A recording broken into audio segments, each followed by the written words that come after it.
Happy day. Welcome to the session on Introduction to Optimization. Today we are going to just see what optimization is, how a real world problem can be formulated into a mathematical equation, and how the formed equations can be solved to obtain a solution.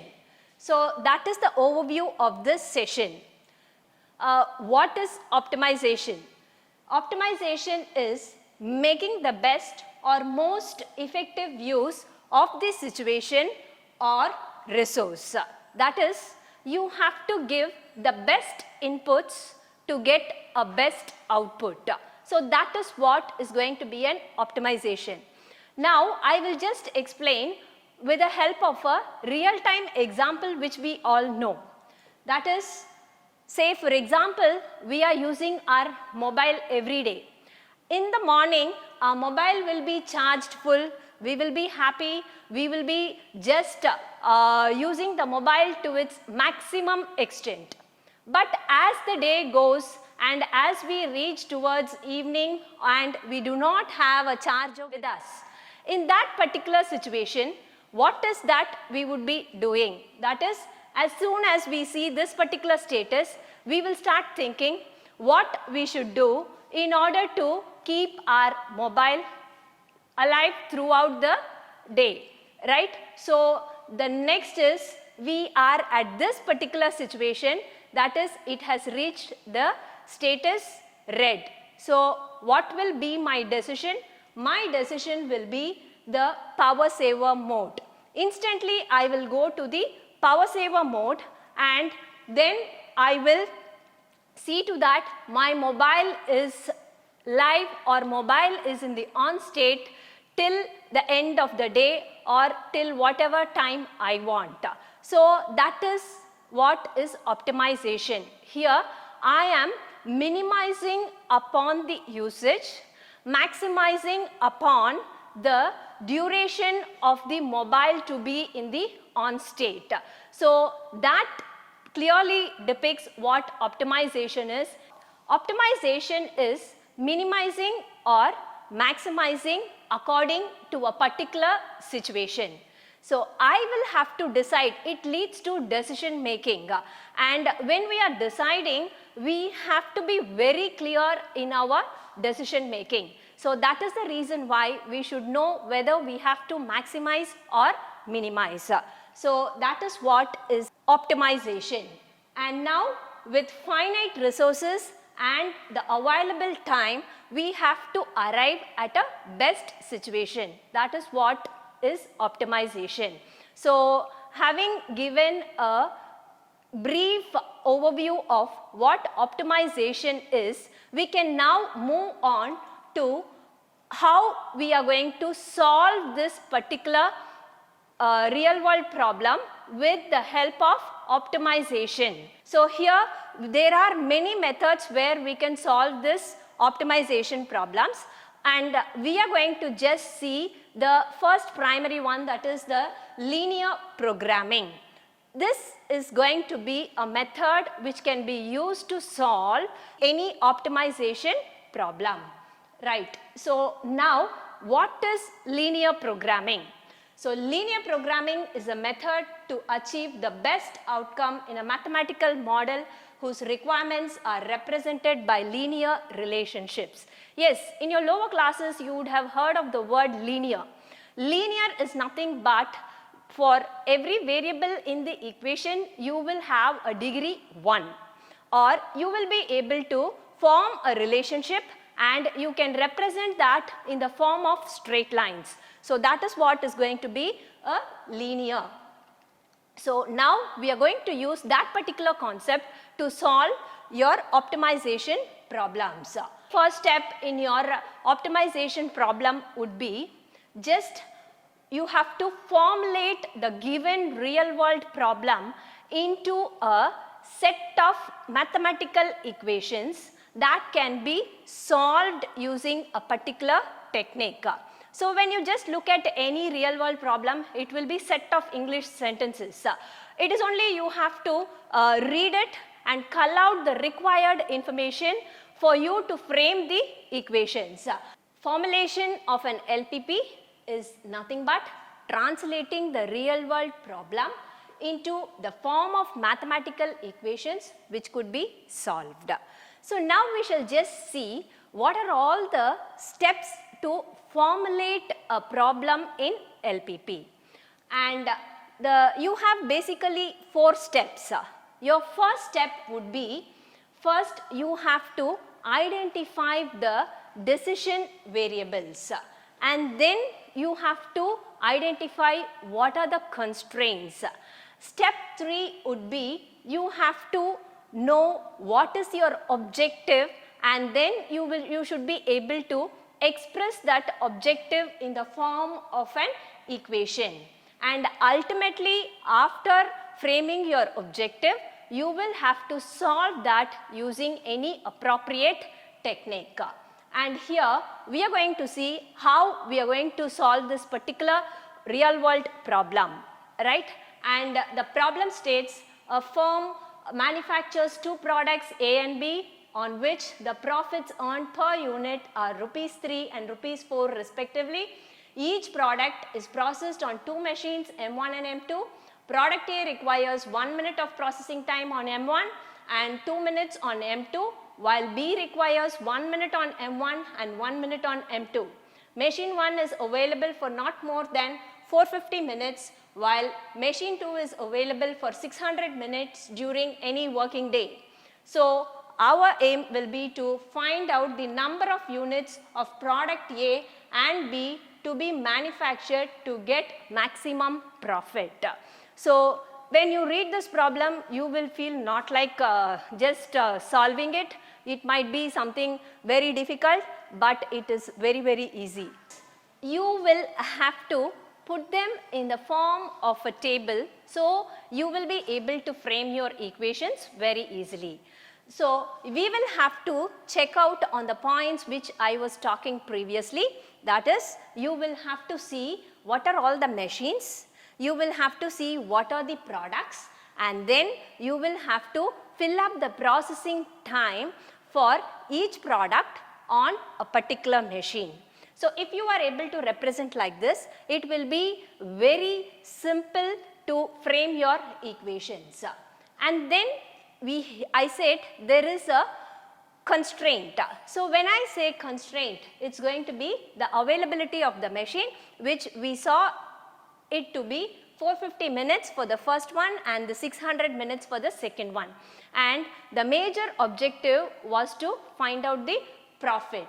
And also it says the profit. Now we will have to check out on how many or what you have to manufacture in order to get a maximum profit, or how many units you have to manufacture for a particular product A and then for the product B in order to get your maximum profit. And as such, nothing is said about maximization or minimization. It is a understood fact that when we talk about profit, it is going to be maximization. And generally when we talk about a cost or a loss, it is going to be a minimization. But here there is nothing with respect to cost or loss. So we are just talking about profit. So you will have to frame your equation in such a way that you maximize your profit, and that is going to be called as the objective function. So we have to look at subject to constraints. So subject to constraints, that is, it is with respect to machines. So what I will just have machine available for 450 minutes. So when it is available for 450 minutes, I will have to complete both my products, product A and product B, processing of that on that particular machine. And then I will come to my next machine. It is available for only 600 minutes, and so I will have to complete processing product A and product B on machine 2 also. So that is how I get x1 plus x2 less than or equal to 450. That is, it is only available for a maximum of 450 minutes and not beyond that. So that is the reason why I have used a less than or equal to. So similarly, I have framed my second constraint, that is going to be 2x1 plus x2 less than or equal to 600. And then I have x1 comma x2 greater than or equal to 0, and that is always the required constraint which we have to follow. So now, having formed these constraints and your objective function, from any real world problem we were able to come out with mathematical equations. So having obtained these mathematical equations, we have to solve them using any of the available methods. For now, we will just see what is a graphical method and how we are going to proceed with the graphical method to arrive at a solution. Problem, that is to solve the following LPP using graphical method. And here you have max z equal to 3x1 plus 4x2 subject to all the constraints which we had given earlier from the problem. And the first step is you have to consider the inequality constraints as equalities. We are going to first look only at the inequalities which we have framed. We are not going to first look at the objective function. So now we are going to convert the inequality constraints into equalities, and we will arrive at these particular equations, that is 1, 2 and 3. Only I have just changed less than or equal to into an equal to. Why am I doing this? I am doing this in order to solve them and plot it on a graph to obtain my objective. So that is going to be the main aim. So now we shall see how we can obtain the points which can be plotted on the graph. So first, we are going to consider this equation 1. We are going to substitute a value 0 for the variable x1 in the first equation. When we do so, we will obtain x2 equal to 450, and now this point becomes 0, 450, which I have mentioned as P1. And next, moving on to substituting a value 0 for x2 in the equation 1, we will obtain x1 equal to 450, and then the point becomes 450, 0, which is P2. Consider the equation 2. So this equation 2x1 plus x2 equal to 600. Here also we are going to follow the same procedure to arrive at the points P3 and P4. So when I substitute a value 0 for x1 in equation 2, I am obtaining x2 as 600. Then similarly I will get a point P3 which is 0, 600. Now I will be substituting x2 equal to 0 in that same equation, that is equation 2, to obtain the point P4, where I get x1 equal to 300. Hence the point P4 is 300, 0. So here we are just going to use these points to plot on the graph. And from equation 1, these are the points P1, P2, and from equation 2 it is P3 and P4. Yeah, now we are going to plot the obtained points on this particular graph. So here my first point was P1, which is 0, 450.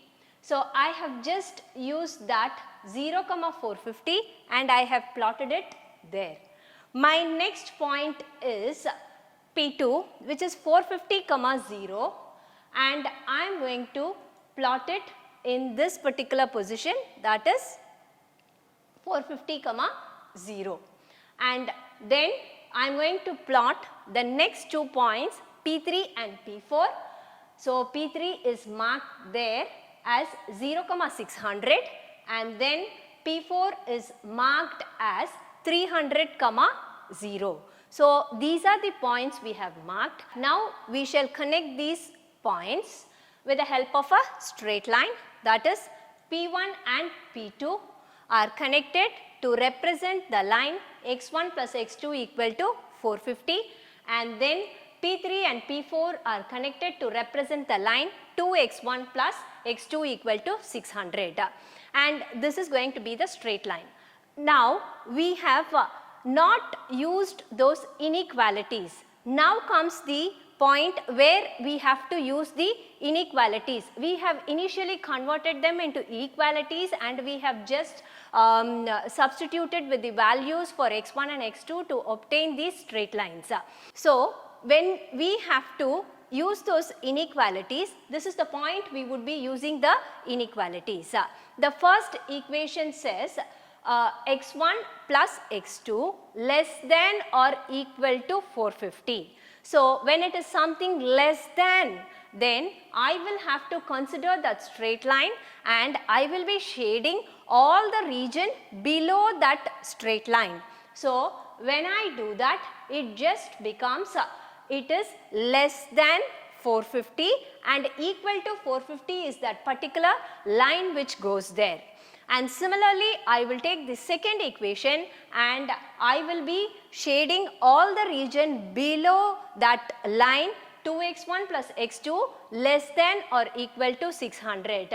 So I am just doing it with a different color to differentiate those two regions. So you can see the first one was colored with one color and the second one is colored with a different color. Now our aim is to find out the common region corresponding to both the shadings, and we should choose that region in the first quadrant. So when I am going to do that, it is going to be just O, A, B, C. So this is the region which is going to be a common region for both the straight lines in the first quadrant. So this will be used to obtain your maximization value. So we will be using that particular region to proceed further. The solution space is the region OABC, and you have to check out on the points. You will obtain those values corresponding to O, A, B and C.